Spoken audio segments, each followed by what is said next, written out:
ঘটনার শুরুতে একটা ভিডিওতে আমরা দেখতে পাই মরিয়মকে, যে তার জীবনে চরম নিষ্ঠুর ভয়ানক গল্প বলতে এসেছে। সেখানে সে বলে, আমি আজকে আমার জীবনের গল্প বলতে যাচ্ছি। আমি এক জিনের সাথে বসবাস করি। আমি তার নাম বলতে পারছি না, কারণ হয়তো সে এখন আমার পিছনেই রয়েছে। এরপর আমরা দেখতে পাই ছোট্ট একটা ভাঙা করে এক মহিলা প্রসব বেদনায় ছটফট করছে। অতঃপর সে একটা কন্যা সন্তানের জন্ম দেয়। আর তখন সেই ছোট্ট মেয়ের চোখে আমরা দেখতে পাই একটা লাল আভা, আর সে উপরে দেখতে পাচ্ছিল কিছু জিনদেরকে। সেই হচ্ছে মরিয়ম। সে যখন স্কুলে পড়ে তখন আমরা দেখতে পাই স্কুল থেকে দূরে জঙ্গলের কাছে এসে দাঁড়িয়েছিল। এদিকে স্কুল থেকে কিছু ছেলেমেয়ে তাকে দেখছিল। তাদের মধ্যে একজন বলছিল মরিয়ম নাকি ভূতেদের সাথে কথা বলে। এইসব বলে তারা হাসি ঠাট্টা করতে থাকে। অন্যদিকে আমরা মরিয়মকে দেখছিলাম, সে আসলে অদৃশ্য কারোর সাথে কথা বলছিল। হঠাৎ করে ছেলেমেয়েরা দেখতে পারে ওই দূর থেকে মরিয়ম উধাও হয়ে গেছে। তারা যখন নিচে যায় দেখে মরিয়ম তাদের সামনেই, আর এটা দেখে তারা ভয়ে সেখান থেকে চলে যায়। স্কুলে সেদিন ইসলাম শিক্ষা ক্লাস হচ্ছিল। মরিয়ম সেখানে অন্যমনস্ক।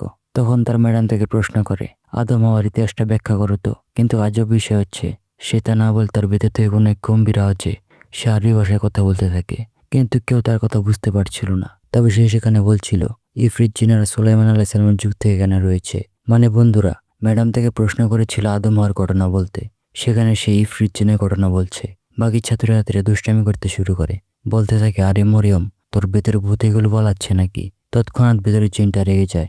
আর আমরা দেখতে পারি ক্লাস থেকে একটা মেয়ে তার জ্ঞান হারিয়ে পেন্সিল কাটারের ভিতরে নিজের আঙুল ঢুকিয়ে সেই মেশিনটা ঘুরাচ্ছিল। আর অদ্ভুতভাবে ক্লাসের সবাই জিনের বসে চলে যায়। আর কি যেন আরবিতে বিড়বিড় করে বলতে থাকে। এক ছেলে তো তার চোখের মধ্যে কলম ঢুকিয়ে দেয়। অনেকেই সেখানে আহত হয়ে পড়ে। এগুলো দেখে মরিয়ম বলতে শুরু করে, তুমি থামো, তুমি খারাপ, তুমি আমার থেকে দূরে চলে যাও, তুমি আমার বন্ধুদেরকে কষ্ট দিচ্ছ। এরপর আমরা দেখি মরিয়মকে একটা মাদ্রাসার হুজুর কাছে নিয়ে আসা হয়েছে। হুজুরের নাম কে রহমতুল্লাহ সালেহ।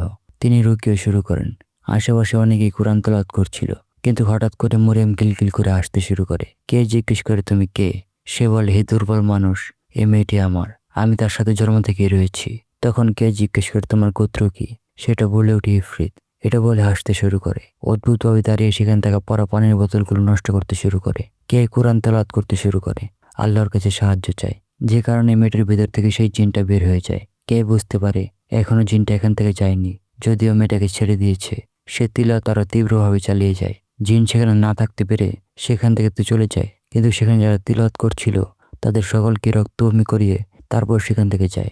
তারপর কে মরিয়মের মাকে গিয়ে বলে, আসলে মরিয়মের সাথে যে জিনটা রয়েছে সে হলো ইফরিত জিন। বর্ণনায় পাওয়া যায় তারা পাহাড়ের মতো বিশাল। জিন জাতির মধ্যে সবচেয়ে শক্তিশালী ও দুষ্ট প্রকৃতির জিন তারা। আমি জানি না মরিয়মের সাথে এটা কিভাবে যুক্ত হলো। তখন মরিয়মের মা বলে, আমি তাকে কিভাবে বাঁচাবো? কে বলে, জিন যত শক্তিশালী হোক না কেন, সব থেকে উত্তম সৃষ্টি মানুষ। অবশ্যই মরিয়মের কিছুই হবে না, আমি কথা দিচ্ছি, আমি তাকে আগলে রাখবো। এটা বলে তারা সেখান থেকে চলে যায়। এখানে আমরা কেয়ার ছেলে ফারহানকে দেখি। সে আমাদের গল্পের একটা গুরুত্বপূর্ণ চরিত্র।